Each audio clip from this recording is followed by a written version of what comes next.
L'émission de Bassem, on a déjà un petit peu parlé. On va la décaler à la semaine prochaine si tout se passe bien, on va confirmer. Mais si tout se passe bien, on décalera à la semaine prochaine. Mais de toute façon, les gens, si vous connaissez Parole d'honneur, vous savez un peu ce qu'on pense de Bassem. Mais c'est vrai que là, rien qu'on en discutait en coulisses avec Samir et tout, et j'étais en train de lui dire, en vrai, on peut le faire quand même avec Samir. On peut le faire. Franchement, je suis sûre qu'on peut le faire quand même. Mais on est sérieux, c'est quand même une émission importante. Donc mieux vaut faire un truc sérieux qui n'est pas bâclé plutôt que d'arriver comme ça en parlant comme ça et tout et tout. Surtout que nous, on l'a dit, c'est pour Mehdi, c'est pour Boumed, c'est Boumed qui voulait absolument la faire, c'est Boumed qui a tous les éléments, qui est l'élément socle si vous voulez. Donc c'est un peu aussi par fidélité à lui, on va pas faire son émission sans lui, c'est bizarre. Si un jour je viens avec mon émission, je veux pas que vous la fassiez sans moi. Bah non, si c'est mon truc, c'est mon clairement. truc. Et voilà, et franchement, il sera en mesure d'apporter des éléments dans l'analyse. Peut-être Yacine aussi. Il y a une question intéressante. Yacine aussi de ouf. Yacine, on m'a dit que toi tu connaissais très bien Bassem. Bah ouais, moi tu vois, Crisi qui dit c'est qui Bassem. Il y a quelqu'un qui dit. Il y a plein de gens qui savent pas, il y en a d'autres qui savent. Samir, il y a une question intéressante. Il y a quelqu'un qui dit Bassem, c'est Dieudonné bis un peu. C'est ce qu'on disait tout à l'heure. Et moi, je disais à Samir, Bassem, c'est plus compliqué parce qu'il est moins identifiable au niveau politique que Dieudonné, tu vois. Dieudonné, je trouve qu'il est plus identifiable. Bassem, c'est un peu plus compliqué, un peu plus confus aussi, tu vois. Non, mais moi, je parlais plus dans la stratégie, pas dans l'idéologie. Je parlais plus dans la stratégie. Vas-y, Yacine, désolé. Non, mais moi, j'allais dire que c'est complexe et on entend beaucoup de choses sur Bassem, on en parle beaucoup. On va pas faire l'émission aujourd'hui sans Boumed, à qui d'ailleurs on souhaite un bon rétablissement. J'ai vu qu'il était malade, j'espère que ça va. Mais on entend beaucoup de choses et beaucoup de gens... ça fait beaucoup parler, c'est quelqu'un de effectivement peu recommandable, on va pas se mentir. Et je pense qu'il n'y a pas beaucoup d'endroits où on peut parler dans de bonnes conditions de Bassem et essayer d'être nuancé, juste, et voilà. Et puis surtout des lignes. Pardon, vas-y. Moi, je trouve ce qui manque sur Bassem, moi, je pense que je suis quelqu'un qui est plutôt anti-Bassem, on va dire. Mais ce qui manque sur Bassem, c'est l'explication du phénomène Bassem. Moi, c'est ça qui m'intéresse, pour ça que je voulais participer. Toute la négrophobie, le rapport entre les masculinités noires, arabes et tout, le rapport aux meufs, le rapport aux meufs, le rapport au patriarcat, la misogynie et tout machin. Spécifiquement dans un contexte français, tu vois, pour un mec comme Bassem. Le rapport à l'islam, bah oui. Quand tu dis dans la même phrase, alhamdoulilah, et comment je vais pas dire les autres trucs, tu vois, bon, et ça peut interroger, au minimum. Oui, et ce truc-là, qui a un identitarisme, un communautarisme assez spécial, très, très strict, mais bon, bref, tout ça, c'est spécial, bon, bref, ça mériterait l'émission. C'est au croisement de beaucoup de choses, de beaucoup de sujets, et c'est des sujets qui parfois peuvent crisper, faire des sujets complexes, quoi. Mais je pense que c'est important d'avoir le contexte, l'explication du phénomène, ce genre de choses. C'est quelque chose qu'on pourra évoquer ensemble. On peut dire que c'est un petit peu la face obscure de l'indigénisme. C'est ça, mais l'extrême, tu vois. En tout cas, c'est un indigène. Oui. Et donc, les indigènes ne sont pas forcément gentils, beaux et intelligents, etc. À part toi. Oui, mais moi, c'est l'exception qui confirme la règle. Non, mais je voulais quand même le spécifier.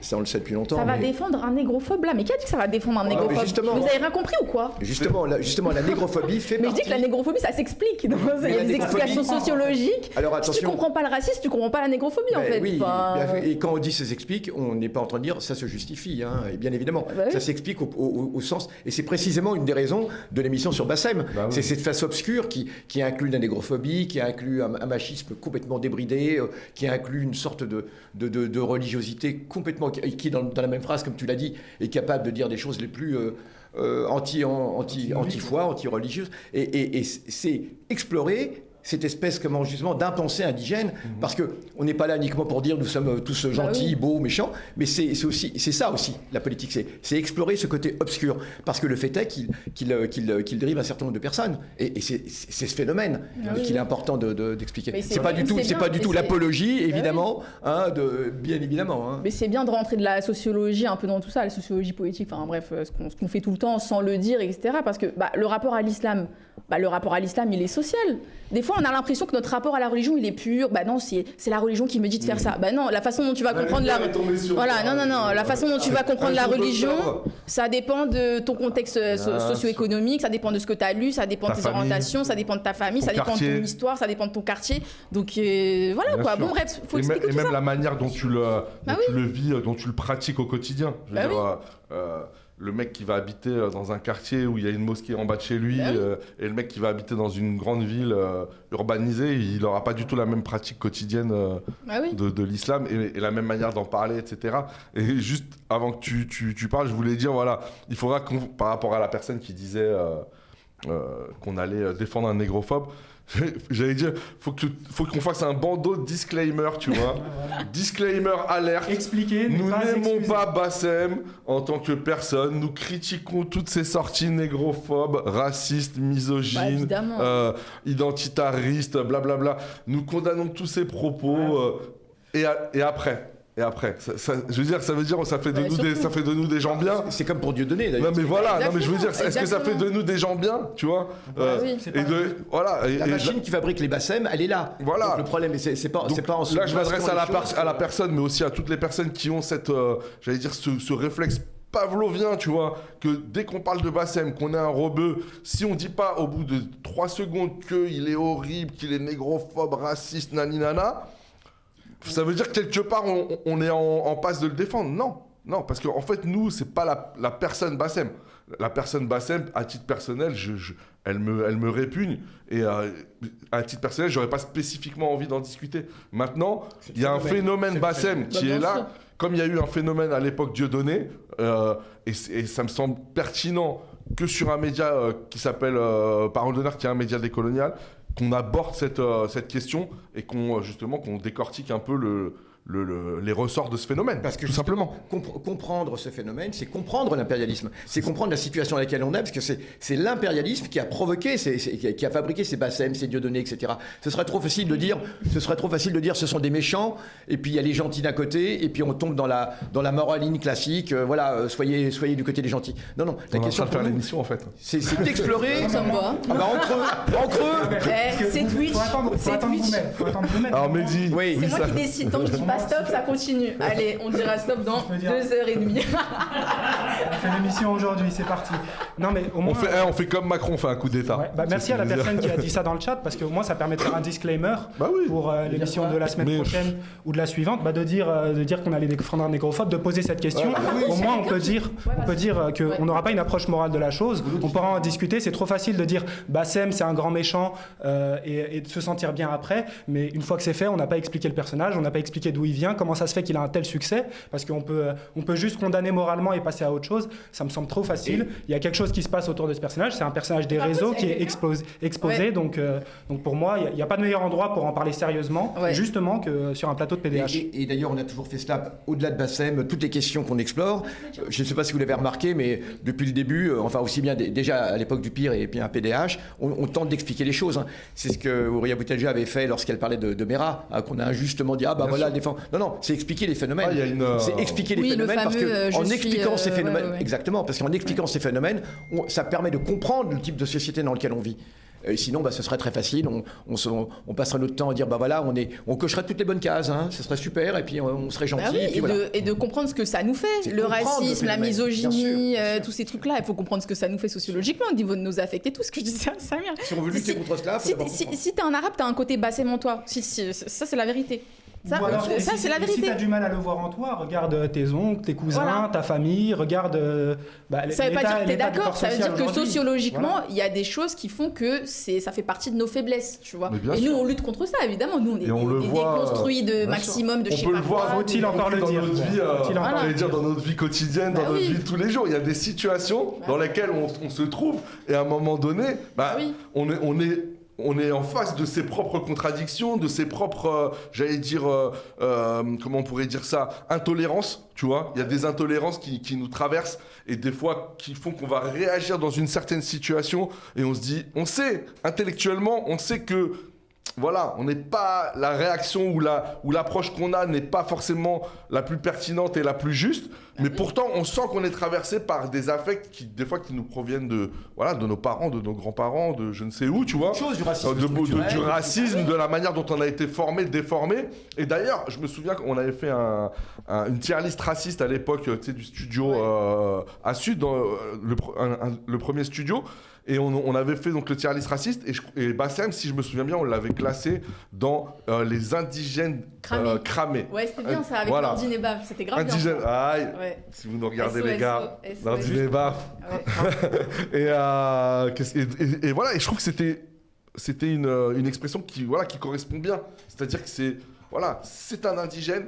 On peut pas le nier, on peut pas le disqualifier ou le désindigéniser, mais cramé. Et donc en quoi il est cramé? Après, deux choses. C'est vrai que t'as dit un truc, t'as dit on peut pas nier que c'est un indigène, c'est vrai. Après, pour nuancer, moi je trouve que c'est une version très très très extrême des indigènes. C'est-à-dire que tu prends la majorité des Arabes, qui sont pas en train d'harceler des meufs voilées tous les 2 jours, quoi, tu vois. Donc, mais c'est vrai que c'est un niveau extrême, mais c'est vrai que ça vient d'un truc qui est, quelque chose qu'on partage sociologiquement, la misogynie, les machins. Bon, bref. Okay. Et là, on arrive à un point qui est celui de la j'allais dire numérisation, si on peut dire, tu vois, de la politique, c'est-à-dire à travers des lives TikTok, etc., où ça exacerbe, où forcément la culture du buzz, la culture du clash, etc., des lives, etc., d'exister, j'allais dire numériquement sur le, j'allais dire le game Twitter, le game TikTok, amène ce genre de personnage à toujours exacerber leur position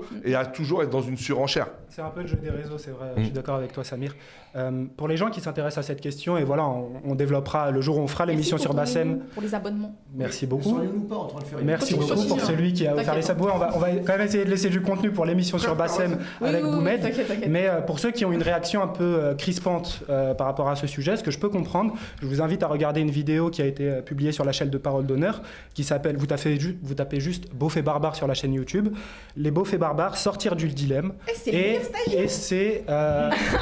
Ben merci beaucoup du compliment, ça fait plaisir. Il le veut son contrat. C'est une vidéo qui parle... On paye pas. C'est une vidéo...